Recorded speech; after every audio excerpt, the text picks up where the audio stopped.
Bonjour, c'est Renaud de coursdegolf.net. Bienvenue dans cette nouvelle vidéo dans laquelle je voulais parler de sensations d'une manière générale. En fait, le titre, c'est quelles sont les sensations d'un bon swing de golf. Mais juste avant, je voulais vous présenter ce trou numéro 3. Je suis ici sur le golf de Torre Quebrada. On est dans le sud de l'Espagne, on est à 20 km de Malaga à peu près. Et c'est un parcours vraiment merveilleux que j'adore. Si vous me suivez, vous l'avez déjà vu, j'ai fait un vlog ici, puis d'autres vidéos enseignements. Et ce trou est particulier, il fait moins de 100 mètres. C'est un tout petit par 3, mais qui n'est pas facile pour autant. D'ailleurs, il y a une histoire sur ce trou, parce qu'en 79, l'Open d'Espagne s'est joué ici. Et Ballesteros, qui pourtant a gagné le British Open cette année-là, en 79, c'est une année où Ballesteros a explosé. Enfin, il a vraiment, c'était un peu l'homme en vue dans le monde entier. Et bien ici, il a raté le cut en faisant triple bogey sur ce trou. Comme quoi, vous voyez, ce n'est pas les trous les plus courts qui sont nécessairement les plus faciles. Alors, quelle sensation est-ce qu'on est en droit d'attendre d'un bon swing de golf finalement? Alors, on peut aborder, je pourrais aborder cette vidéo de différentes manières, mais j'ai décidé de le faire en 3 points particuliers. Je vais commencer par l'idée de finish. Là, je vois beaucoup de joueurs tous les jours, de toute ma vie, et d'une manière générale, le point commun qu'ont tous les joueurs au finish, c'est qu'ils n'ont pas un finish dans lequel on peut percevoir une sensation agréable. Et je trouve que le finish est trop souvent négligé par la plupart des joueurs amateurs, les joueurs de club, parce que en parlant avec de nombreux golfeurs, on se rend compte, et puis moi aussi, ce sont nos expériences, on a le sentiment de se dire finalement le finish, avant de penser au finish, faut être bien avant. Vous voyez, avoir un backswing correct, etc. Je ne peux pas avoir un bon finish si mon backswing n'est pas correct. Pourtant, ça, c'est pas vrai. En fait, effectivement, je ne peux pas avoir un bon finish si mon backswing n'est pas correct. Je suis assez d'accord. Au moins correct, pas parfait, mais correct. Eh bien, justement, raison de plus pour vous imposer, ici, de trouver un finish équilibré, agréable et qui va jusqu'au bout des choses. Les joueurs, d'une manière générale, s'arrêtent un petit peu ici en cours de finish, en cours de frappe, ou ratent la balle et me disent « Ah, mais j'ai raté la balle parce que j'ai raté le finish. » Donc, j'ai eu une mauvaise sensation. Donc, on se dit, quand j'ai fait une bonne balle, j'ai une bonne sensation. Quand j'ai fait une mauvaise balle, j'ai une mauvaise sensation. Mais c'est l'inverse, en fait.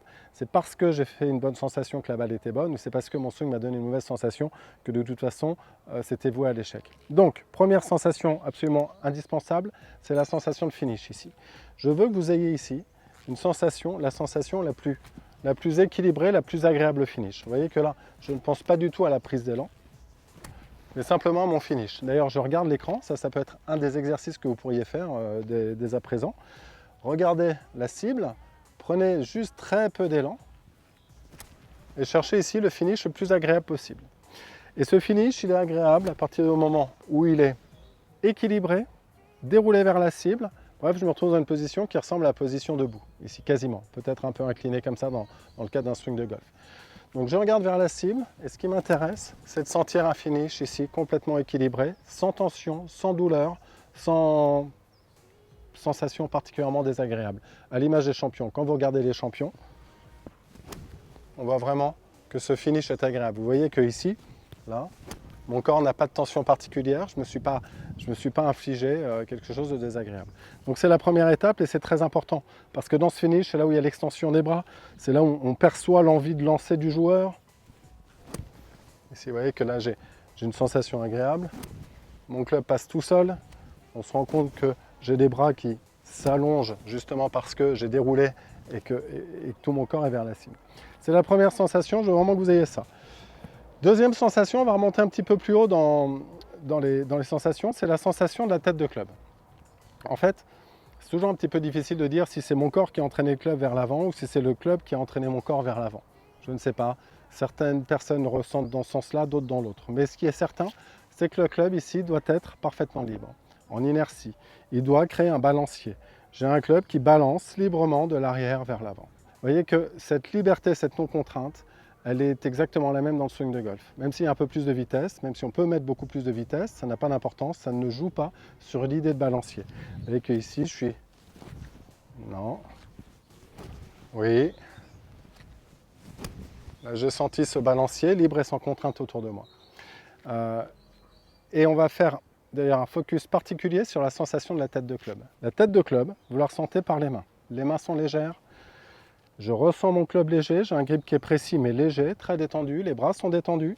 Et de là, je suis dans une bonne position pour mettre en route un mouvement ici de balancier. Et je ressens bien ce mouvement de balancier. La sensation de la tête de club est très importante parce que c'est le pendule du swing. Et cette sensation doit se transmettre par une sensation de légèreté et encore une fois de non-contrainte. En fait, il faut bien comprendre que si mon club devient un peu le patron de mon swing, si c'est moi qui décide d'accompagner mon club du début à la fin, alors j'ai une sensation extrêmement neutre et extrêmement légère dans les mains du début à la fin. Ballesteros faisait partie de ces joueurs qui prenaient pour un grip très léger. Bernard Langer, always light, always light. On en a pas mal, hein. Ou Sam Snead. Peut-être les golfeurs les plus connaisseurs connaissaient encore Sam Snead, qui a été grand numéro 1 mondial dans les années 60-70. Et Sam Snead, c'est lui qui a popularisé l'image du petit oiseau dans les mains. Alors certainement qu'on peut encore décliner ces images-là, mais elles ont un fondement très, très intéressant. Main légère, je ressens mes mains légères du début jusqu'à la fin. Voilà un exercice, très bonne sensation. Main légère, du début jusqu'à la fin, finish déroulé. Main légère, je ressens l'extension ici. Très bonne sensation. Est-ce que vous arrivez à percevoir la sensation que je peux avoir dans mon swing? Ça me semble assez visuel. Donc voilà, première sensation, un finish équilibré, un club qui est d'une certaine manière envoyé vers l'avant. On ressent cette liberté ici. Finish parfaitement équilibré, sans tension particulière, sans douleur au dos. Deuxième sensation, main légère tout le long, main légère très finement de manière à pouvoir percevoir la volonté de la tête de club. Ce n'est pas vous qui imposez à votre tête de club, ça c'est tout un concept ça, mais très important, sentir que c'est le club qui m'impose finalement sa trajectoire et donc je dois m'accorder avec lui.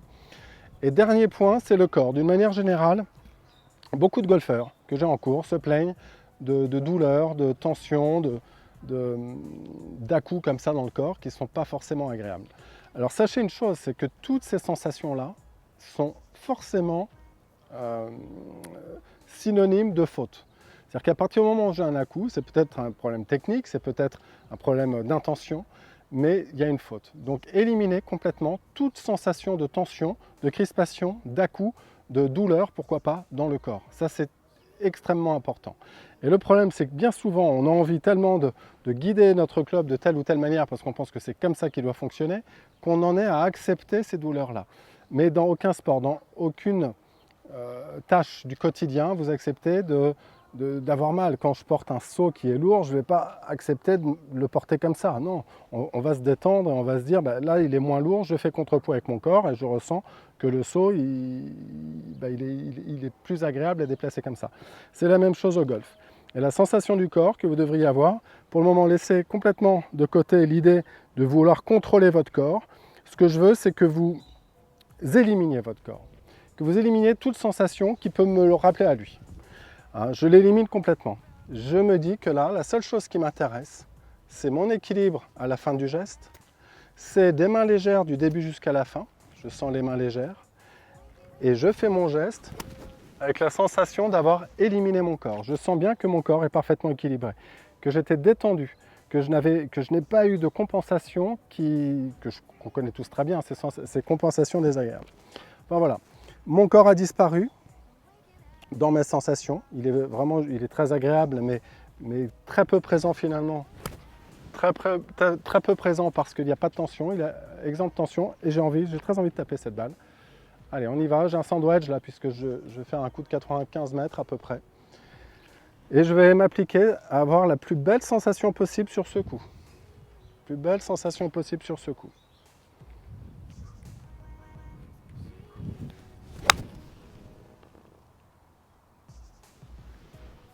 J'aime beaucoup ce coup-là. J'avais préparé 2 balles, mais celle-ci est trop belle, je ne veux pas prendre le risque de rater la deuxième. Je vous remercie de votre attention.